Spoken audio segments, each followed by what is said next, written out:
महाराज जी के आज के विशेषांक में रक्षय सूत्र परिवार के सभी सदस्यों का हार्दिक स्वागत है।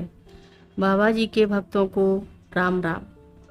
एक बार पहाड़ की टेढ़ी मेढ़ी सरपीली सड़कों से होते हुए श्री महाराज जी अपने भक्त श्री ओमकार सिंह जी, वरिष्ठ पुलिस अधीक्षक कानपुर के पुत्र युधिष्ठिर सिंह के साथ उनकी गाड़ी में भूमियाधार आए।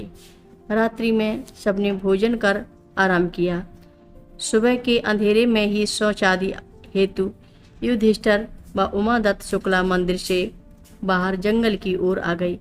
युधिष्ठिर ने अपना कोट पहाड़ी नाले के पास वाली चट्टान में रख दिया और चले गए।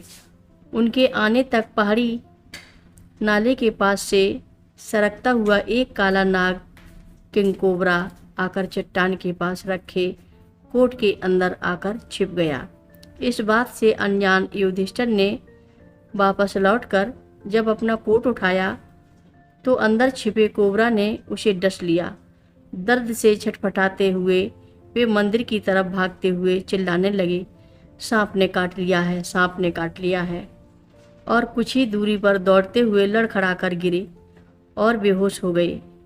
विष पूरे शरीर में फैल गया और शरीर काला पड़ गया। चीख पुकार सुनकर लोग उस तरफ भागे, पर बहुत देर हो चुकी थी। उन्हें किसी तरह मंदिर तक लाया गया। काले कोबरा नाग के विष के असर को कौन नहीं जानता। सब दुखी थे।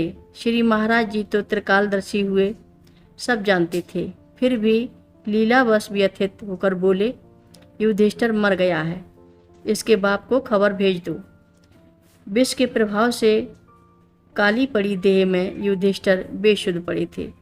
तभी कुछ देर बाद महाराज जी ने ब्रह्मचारी बाबा को डांटते हुए कहा, देखते क्या हो, इसे खूब चाय पिलाओ।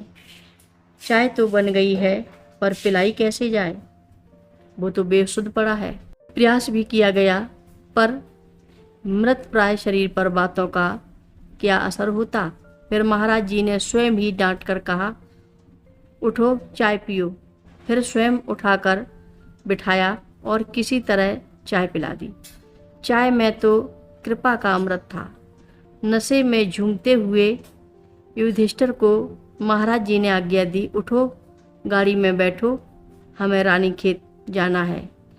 यह दृश्य प्रत्यक्षदर्शियों के लिए किसी कौतूहल से कम नहीं था। बाबा जी स्वयं उनके बगल वाली सीट पर बैठ गए। कोबरा के विष से डसे हुए युधिष्ठिर चाय पीकर गाड़ी चला रहे थे। पहाड़ के मोड़ वाली सरपीली सड़क पर वे किसी तरह गाड़ी को नियंत्रित कर चला ही रहे थे कि इधर महाराज जी और तेज चलाओ और तेज चलाओ कहकर उन्हें सचेत करते जा रहे थे। जैसे ही उनकी आंखें नशे में झूमने सी लगती, श्री महाराज जी अपने पांव की ठोकर से आगाह करते हुए कहते, सोता क्यों है। श्री महाराज जी की डांट से वे फिर अपने आप को संभालते हुए गाड़ी चलाने लगते। पहाड़ी सरपील सड़कों से होती हुई गाड़ी कैंची गर्म पानी खैरना के पुल पार कर रानीखेत वाले रास्ते से आ गई। किसी तरह सोते जागते ऊँघते हुए नशे जैसी हालत में वे रानीखेत पहुँच ही गए थे कि श्री महाराज जी फिर बोले, वापस चलो। महाराज जी का आदेश था तो गाड़ी वापसी वाले मार्ग पर खुद मुड़ गई। फिर उन्हीं पहाड़ वाली टेढ़ी मेढ़ी सड़कों से होते हुए वे कैंची पहुँचे। यहाँ पर उतरकर महाराज जी न जाने कहाँ चले गए। तब तक नींद से जागे युधिष्ठिर को अब भूख सताने लगी थी। गाड़ी में पीछे कुछ सेव रखे थे, उन्होंने जी भर कर खाई। कुछ ही देर में श्री महाराज जी लौट आए और फिर वे दोनों भूमियाधार लौट आए। विज्ञान और तर्कों की भाषा में भला कौन समझ पाएगा इस रहस्य को। न जाने किस प्रकार श्री महाराज जी ने कोबरा नाग के द्वारा डसे गए युवक को चाय पिलाकर गाड़ी में घुमाते हुए पहाड़ी सड़कों के उतार चढ़ाव वाले रास्तों में घंटों बाद पुनः सकुशल उसी स्थान पर वापस पहुंचा दिया।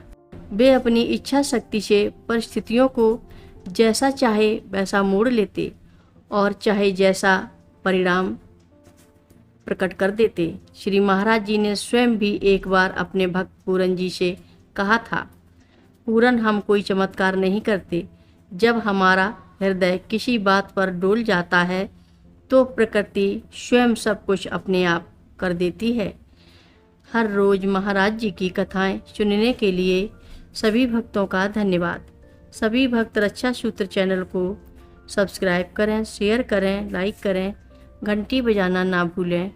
कमेंट बॉक्स में लिख भेजें, जय नीव करोरी बाबा जी महाराज। सभी भक्त मिलकर बोलो, नीव करोरी बाबा जी महाराज की जय जय बोलो। सिद्धि माता की जय जय बोलो। जय श्री राम बोलो।